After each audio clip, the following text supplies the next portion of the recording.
kamēr tu šo spēli spēlē, kamēr tu šo dzīvi spēlē vien. Tava kailā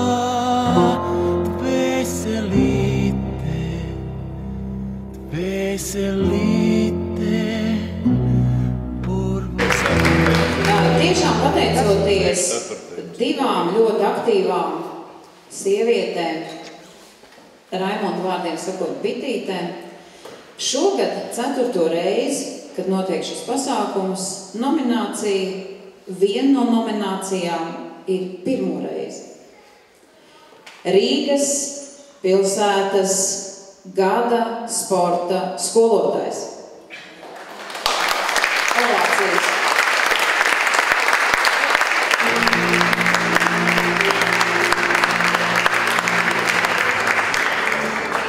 Un tālāk scenārijā ir rakstīts pieteikts Raimonds. Balvas pasniegt aicināšu Rīgas izglītības un informatīvās metodiskā centra galvenā speciālista Ivetu Razumovsku. Aizstāvim atbalstot sagaidām. Labdien! Ja iepriekšējās nominācijās bija milzīgs un man prieks, ka novērtētais jūsu neredzamais darbs skolēnu izpildījumā, tad šī nominācija ir tiešais izpildījums un skolotāja tiešais darbs. Tāpēc vēlreiz liels paldies, ka šī nominācija ir iekļauta kopējā nominācijas listē Ilvai, Ingai un Dinai Vīksnei par ierosinājumu un par atbalstu. Mēs vispār gribam celt skolotāju prestižu, un šis ir viens no veidiem, kā to darīt. Un skolotājiem ir nenormāli sarežģīti, jo ar viņiem tiek eksperimentēts, un skolotājiem jāeksperimentē, viņiem ir jāimprovizē, viņiem jābūt radošiem, viņiem ir jābūt atbildīgiem, nevis aiz solos sēdošiem aptuveni 30 skolēniem, bet kustīgiem bērniem. Un tieši tāpēc man liels prieks un liela pateicība 11 skolotājiem, kas piedalījās, kurus pieteica vai kuri paši pieteicās šim konkursam, par viņu darbu, par viņu ieguldīto darbu. Bet konkurss ir konkurss, un konkursu 2. kārtā tika izvirzīti 6 skolotāji. Un paldies par viņu aizrautīgām stundām, par idejām, par netradicionālu pieeju, par to darbu, jo mēs vērojam klātienē šo darbu. Tāpēc paldies arī žūrijas komisijai, bija kompetenta žūrija, kas vērtēja šo darbu. Paldies Inesei, paldies Ilvai un Ingai vēlreiz, paldies Lailai Jakovičai un Dacei Upeslēji, kas līdzēja, lai uzvarētāji tiktu noteikti. Tiešām tā tas bija, un pilnīgi neko lieku, varbūt nestāstot par šo konkursu. Es ļoti ceru, ka nākošgad būs nevis 11, bet 20, 30, jo bija grūti, pilnīgi nopietni jums pasaka, bija grūti, un strīdi bija asi. Un man ir prieks, ka mēs strīdējāmies, un man ir prieks, ka mēs atrisinājām savas domstarpības, jo ticiet man, vērtēt jūs ir ļoti sarežģīti. Vērtēt izcilības ir vēl sarežģītāk. Un nav šeit citu cilvēku kā izcilu sporta skolotāju. Bija sarežģīti, bet jebkurā gadījumā labs darbs, kas padarīts.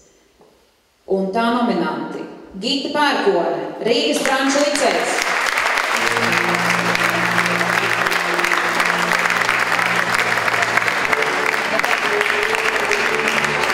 Nominants Adiris Maksimovs, Rīgas Tālētrības vidusskola.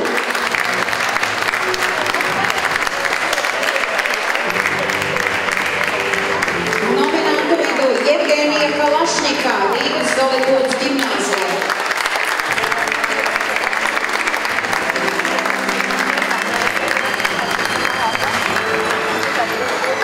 Nominants Jurģis Rīmanis, Rīgas 7. pamatskola. Nominante Sanita Selecka, Rīgas Kristīgā vidusskola. Un noslēdzošais 6. nominants Kaspars Liekmanis, Rīgas Vietējuši vidusskola. Ar smaļiem aplausiem.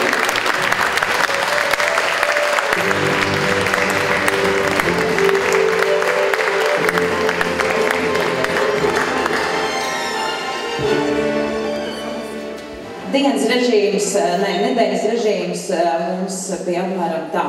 Otrdien Jaunciemas skola, trešdien Zolitūde, ceturtdien Bolderāju, piekdien man un tā tālāk un tā joprojām, bet es nenožēloju, es domāju, neviens no mums, vai ne? Mēs nenožēlam absolūti neko, jo ienākot Jaunciemas skolā, dzirdot, ka sporta skolotājs spēlē klavieres, fantastiski sajūta. Un arī skolotājs pats teica, ka direktora esot teikusi, ka viņai liekas, ka dziedāšanas skolotājs tad ienāk uz zālē, bet ne, tas bija skolotājs. Nominanti ir 2, jo ir skolotājs un skolotāja.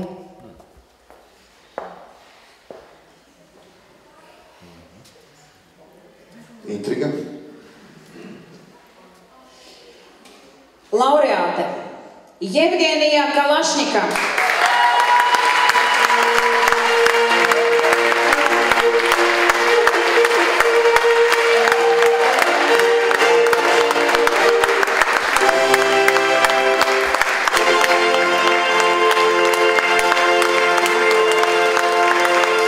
Un man tas dots pasludināt vīriešu kārtas pārstāvi, un tas ir Adiļs Maksimovs. Jaunās asinis izglītības sistēmā, prieks redzēt.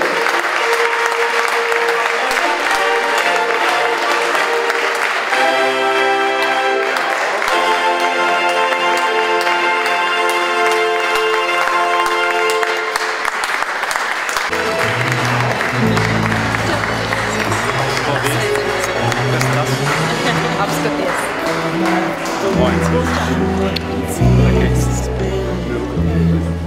Prieks par tevi. Tava kaila dvēselīte, dvēselīte.